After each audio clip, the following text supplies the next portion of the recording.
They are soon to be caught and to be, put under all the legal things that are going on today in Pakistan. So right now, there is a lot of misconception about the madrasas as well in Pakistan as well. Most of the Pakistanis think that the people coming out of those institutions are somehow totally, against anybody in the world who has not embraced Islam as the way. But that is not the case. In madrasas, what they teach is Islam, and Islam is a religion which has taught humanity how to be tolerant. Islam is a very peaceful religion. So the people that come out of those institutions are not so much against the normal humanitarian rules that we have grown up with. So they too are peaceful people. They are just religiously more knowledgeable than us. They have those alim courses. They are ulamas and muftis coming out of those madrasas, and they are the religious scholars that we go to find out any guidance regarding the religious affairs, which forms a very very crucial part of the life of the Muslims in that country. So that's probably it. So I agree with him that there is a reformation going around of these madrasas, and we cannot just blanketly say that all of them are violent. Of course, there are violent madrasas, but there is a reformation going around for many of them.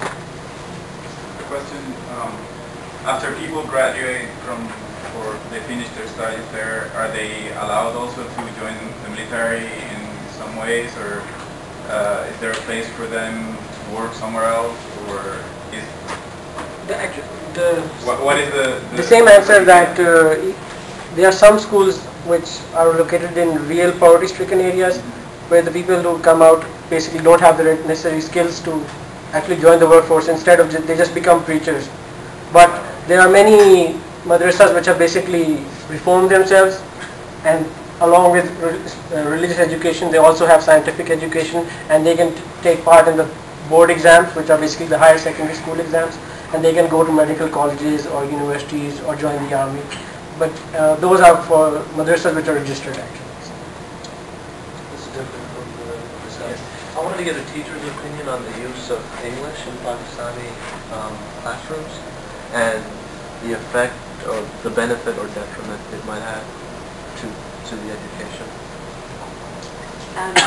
You can speak to what your opinion is. I guess the reality is it is required in many of the upper level courses are in English, correct? Yes. Is that right? So that is why the Presbyterian Education Board has asked us to emphasize conversational English because. I'm sorry, could you speak a little louder? I'm sorry.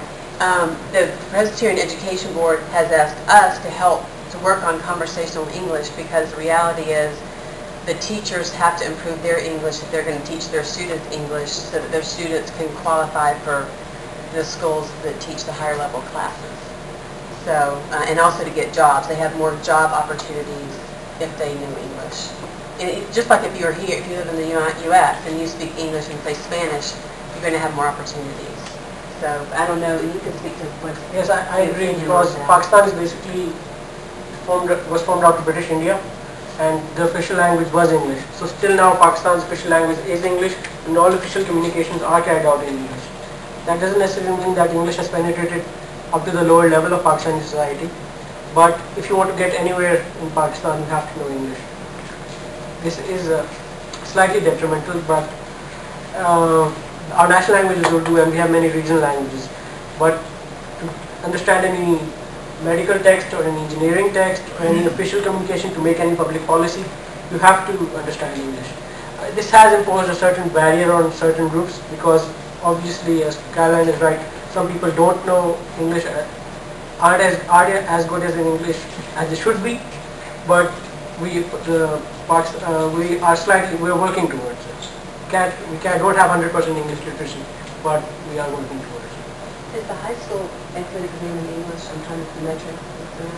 Yes, English is compulsory for secondary school, higher secondary school, for university education. So the high school exit exam is in English, so they have to know English. I would like to add to this that many students just drop out because they do not understand English properly. Many people in my village, like, they pass all of the subject exams, but they could not go to the English subject.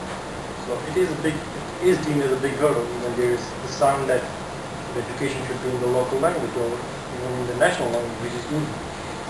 So it is a big barrier for most of the students, in particular where they don't have access to good English teachers. They have to go through the board exams, which is for all. So if you are living in a city or something where you get good schools and good teachers, you can go through. If you are living in a village, and most of the population doesn't live in village, don't have access to good teachers. So that is deemed as a big hurdle. The major dropout reason is English as well. And one thing regarding madrasas, I would like to add to that madrasas also serve as one of the biggest NGOs in Pakistan, because they are who are there in the madrasas. Those people who cannot send their children to the schools. Those people who cannot afford to even give living to their children. The madrasas provide food, lodging, and knowledge for that. In fact, in the past history, madrasas you can think of in very like 14th century something, they were in a way called universities. But not just religious education was merged. All scientific work would be done in madrasas. For the period of time, can say they have not adopted to the modern education, and that is where most of the Muslims were on the downside. So yes, they have not adopted to the modern requirements, and to think that only like they are spreading longings or something, I don't think so all of them are like that. They were used for quite some time. But again, nowadays I don't feel like there is much of, like you can say, yeah, wherever there is some violence or extreme or militants, they are trained by separate groups that do not operate inside the madrasas. Madrasas are more, for most parts, as mentioned, are now neat and clean. They just spread the religious knowledge, and religion, the word Islam in itself means peace and humanity. Thank you.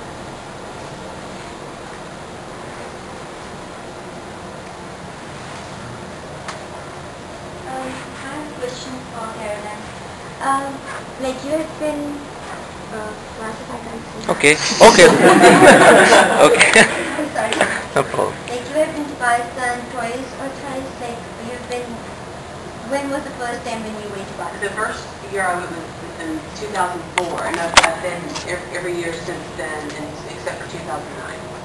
Okay, that makes 5 times, right? And you've been spending around 2 to 3 months over there. No, just 2 weeks at each time. Just 2 weeks at each Just time. 2 weeks. Yeah. So over the past 6 years, what kind of changes have you seen as a foreigner in Pakistani society? I mean, although you've been spending way less time, but the good thing about your time spending in Pakistan was that your time was like you have been interacting with the local people.